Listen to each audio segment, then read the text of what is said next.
वासुदेवाय। नमस्कार साथियों, हमारे YouTube चैनल वैदिक प्रेरणा में आपका स्वागत है। आज हम आपके लिए लेकर आए हैं एक बहुत ही महत्वपूर्ण जानकारी, आषाढ़ मास की योगिनी एकादशी का महत्व और इससे मिलने वाले पुण्य लाभ के बारे में। श्री कृष्ण, युधिष्ठिर और मार्कंडेय मुनि हेममाली के संवाद के माध्यम से समझें कैसे यह व्रत पापों का नाश करता है और अपार सुख प्रदान करता है। योगिनी एकादशी का व्रत 2 जुलाई मंगलवार को है।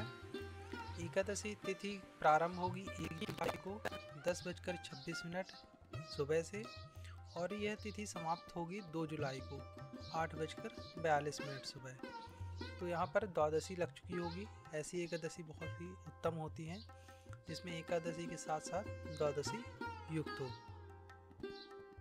आषाढ़ मास की योगिनी एकादशी का महात्म्य। युधिष्ठिर ने पूछा, वासुदेव, आषाढ़ के कृष्ण पक्ष में जो एकादशी होती है उसका क्या नाम है? कृपया उसका वर्णन कीजिए। भगवान ने कहा, आषाढ़ के कृष्ण पक्ष की एकादशी का नाम योगिनी है। यह बड़े बड़े पातकों का नाश करने वाली है। संसार सागर में डूबे हुए प्राणियों के लिए यह सनातन नौका के समान है। तीनों लोकों में यह सारभूत व्रत है। श्री कृष्ण बोले, नृपश्रेष्ठ, अलकापुरी में राजाधिराज कुबेर रहते हैं। वे सदा भगवान शिव की भक्ति में तत्पर रहने वाले हैं।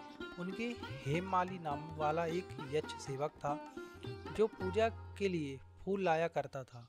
हेममाली की पत्नी बड़ी सुंदर थी।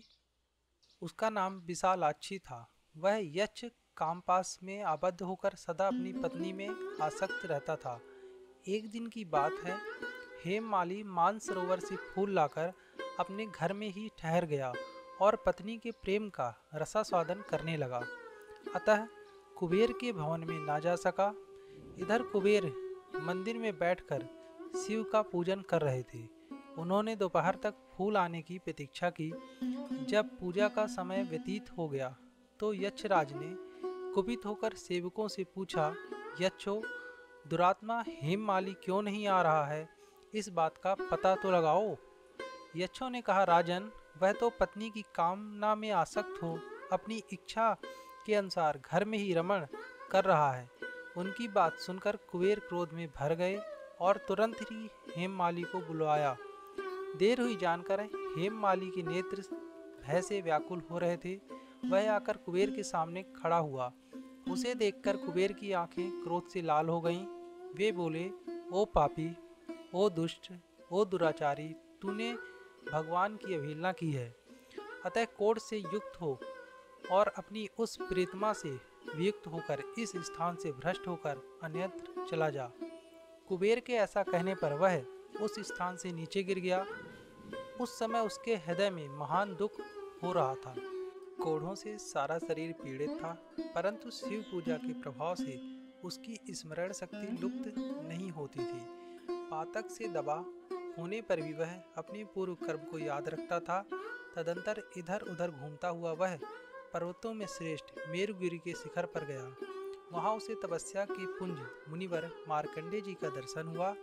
पापकर्मा यक्ष ने दूर से ही मुनि के चरणों में प्रणाम किया।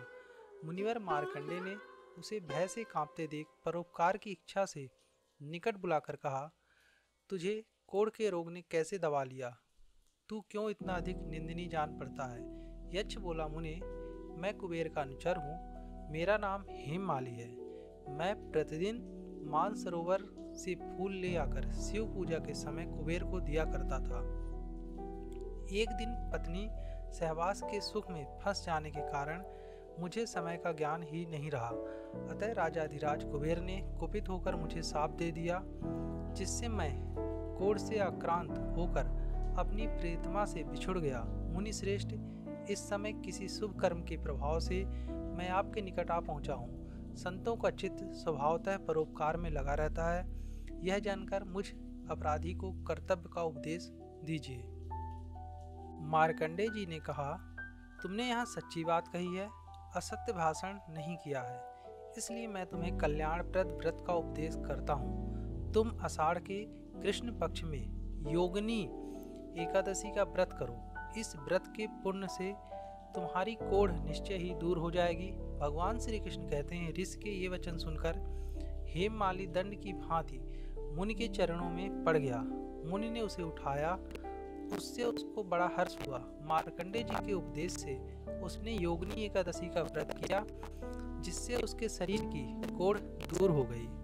मुनि के कथनानुसार उस उत्तम व्रत का अनुष्ठान करने पर वह पूर्ण सुखी हो गया। नृपश्रेष्ठ, यह योगिनी का व्रत ऐसा ही बताया गया है। जो 88,000 ब्राह्मणों को भोजन कराता है, उसके समान ही फल उस मनुष्य को भी मिलता है जो योगिनी एकादशी का व्रत करता है। योगिनी महान पापों को शांत करने वाली और महान पुण्य फल प्रदान करने वाली है। इसके पढ़ने और सुनने से मनुष्य सब पापों से मुक्त हो जाता है। योगिनी एकादशी का महत्व समाप्त। यदि आपको यह जानकारी उपयोगी लगी हो तो हमारे चैनल को सब्सक्राइब करें और इस वीडियो को लाइक और शेयर करें। धन्यवाद।